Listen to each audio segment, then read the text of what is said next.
This is the 2022 Volvo XC60 B6 R-Design. I borrowed this model from my friends at Holmes Volvo Cars here in Shreveport, Louisiana. And for those of you who ask me what the price is on these vehicles down in the comments section, pay careful attention to the screen right now because, as always, I'm showing you the price on the screen. That's one reason why I highlight it like that. Yes, for those of you who may be wondering, there are people who actually ask those questions. So let's talk a little bit about exactly what you can find if this is something you plan to buy for the 2022 model year.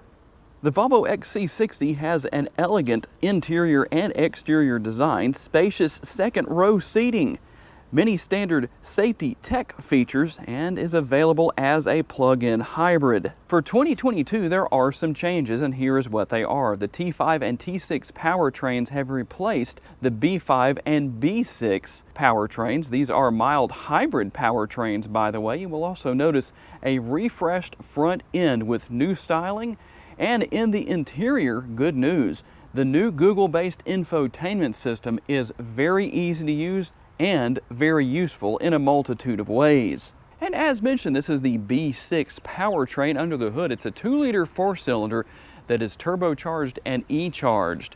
It makes 295 horsepower and 310 pounds-feet of torque, mated to an 8-speed automatic transmission, and this model is all-wheel drive. MPGs come in at 21 city, 27 out on the highway, 24 combined. And according to Volvo, you should use 4.2 gallons of gas per every 100 miles driven. And to simplify that a little bit more, this XC60 comes with an 18.8 gallon gas tank.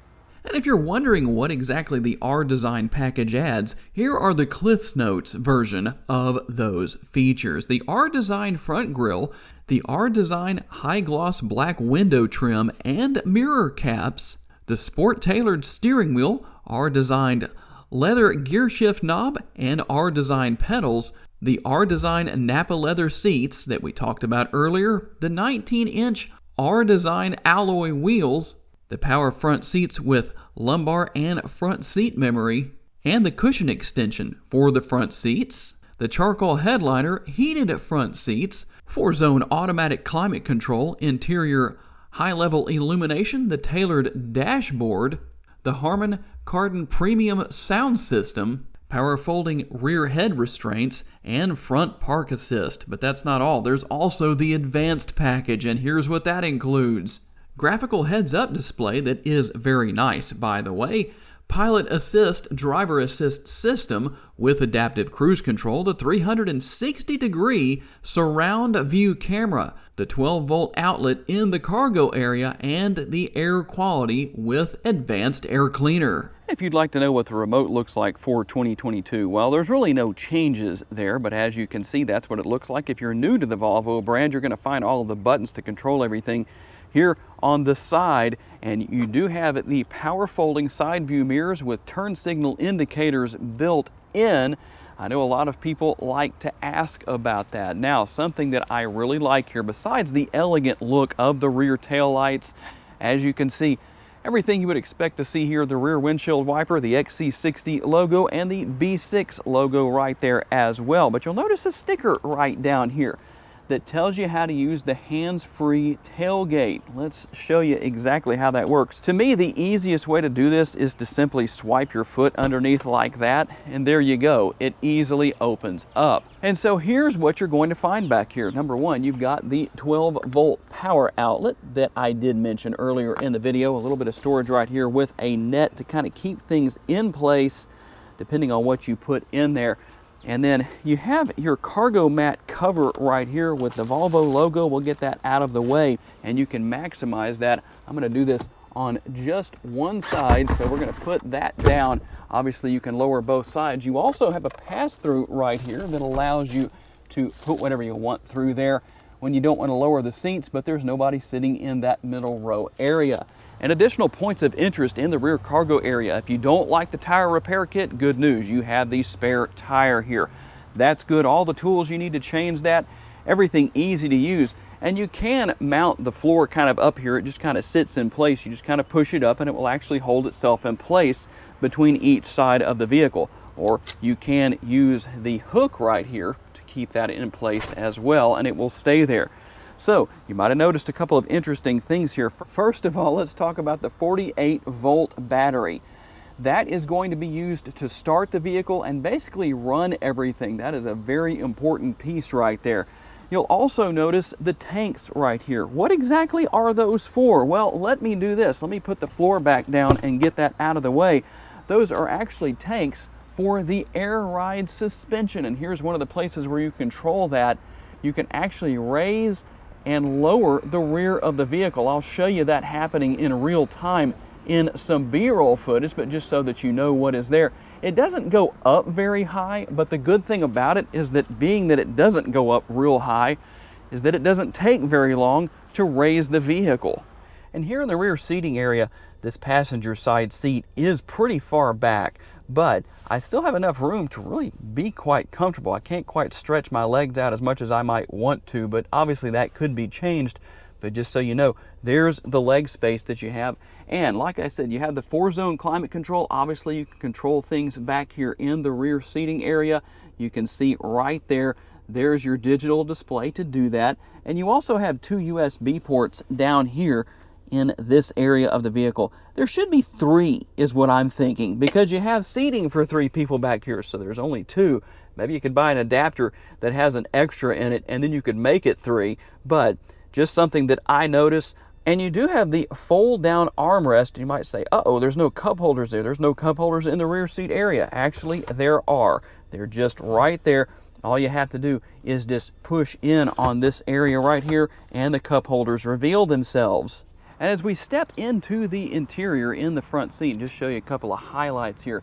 You do have seat memory. That's always a good thing to have. In fact, something for the price point we're trying to figure out, is this model worth the price? Well, here's something that definitely makes it worth the price. You have seat memory here on the driver's side, but also over there on the passenger side. Not something you see a lot of the time, even in higher priced vehicles. Now listen to this. I hope my microphone picks this up. Did you hear that?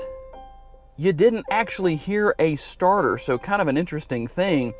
But that is part of what I was talking about with that 48-volt battery earlier, and the fact that, well, basically what that does is it starts the vehicle, among other things. And here is your 12.3-inch instrument cluster, or driver display as Volvo calls it. You can see that you have the navigation you can bring up right there. A very tastefully and nicely done screen.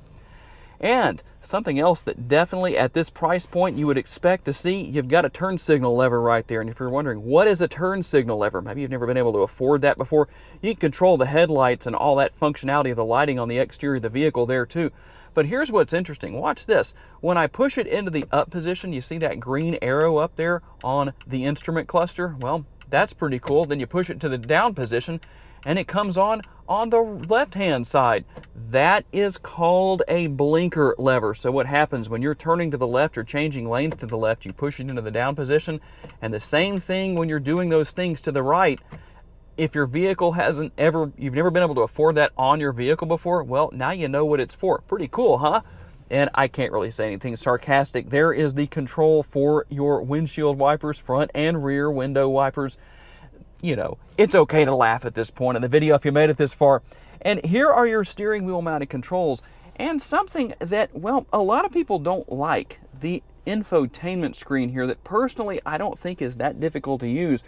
The good thing is that it really has improved. In fact, we'll take a quick look at the cameras. You've got the rear view camera there. You also have the 360-degree overhead camera. I mentioned that earlier in the video. You can obviously zoom in and take a look at your surroundings and see what all is here. So that's a very nice feature, to say the very least. And you also have Google that is interactive here. So you don't just have to go in and manually put your information in or anything like that. You can actually ask her for directions. If you're having a bad day, you can even do this. Hey Google, tell me a joke. I once stayed up all night trying to figure out where the sun went. Then it dawned on me. Yeah, it's okay. You can give her a courtesy laugh if you would like to. You can also ask for directions. You can ask how much fuel you have left. Let's just do that as an example real quick. Hey, Google, how far can I drive? You can drive for about 119 miles with the remaining gas. So there you go. There is that. Now, one thing I like to ask about, would you like to see Volvo add physical buttons and maybe dials to control the AC in this vehicle instead of having it controlled within the infotainment screen? Other than that, everything's pretty easy to use. In fact, you can use Google Assistant to even control the air conditioning. Here's a quick example. Hey, Google, can you increase the temperature? Got it. Turning up the temperature. So basically you can ask her to turn it up or down or whatever the case is. And as you can see right down here, I think you can see that. We'll make sure you can. It went up to 64. Personally, that's not really what I want because it needs to be a little bit cooler in here than that. And how about a little magic trick for you? If you're saying to yourself, you know what, that lift gate is a little bit high, I'd like to be able to reach up and push the buttons on the rear. Well, here's what you do. Just pull it down to your desired height and hold down the button on the left and listen for the beeps.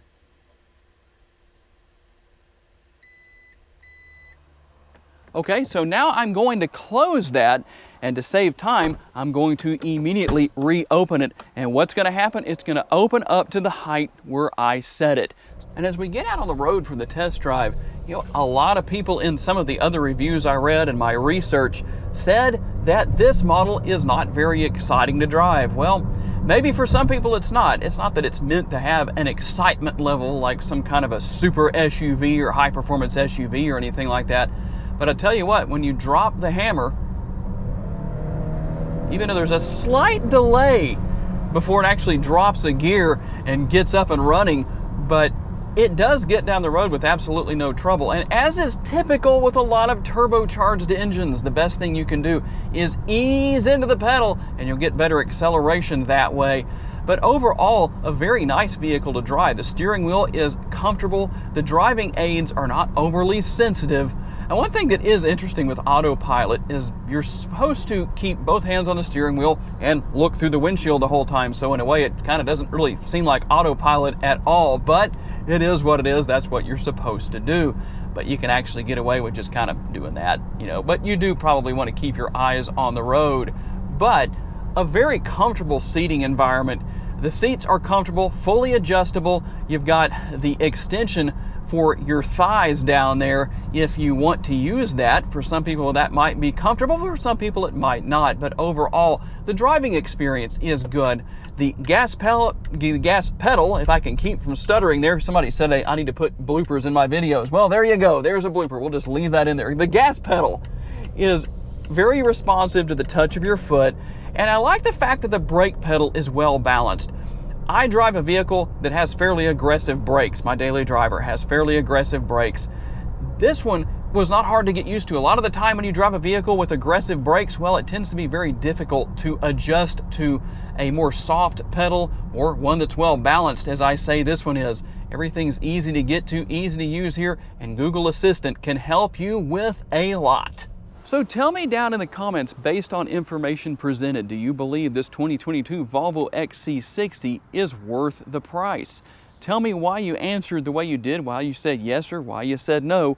I'm curious to know what your thoughts are on that matter. Personally, what do I think? Yeah, I think it is worth the price. I think it's reasonably and fairly priced in this day and age. I gotta say a special thanks to my friends at Holmes Volvo Cars for loaning me this Volvo XC60 for the day, and all of you for being kind enough to take the time to watch. If you enjoyed this video, make sure to check out another of the videos that's on the screen right now, and I will see you there.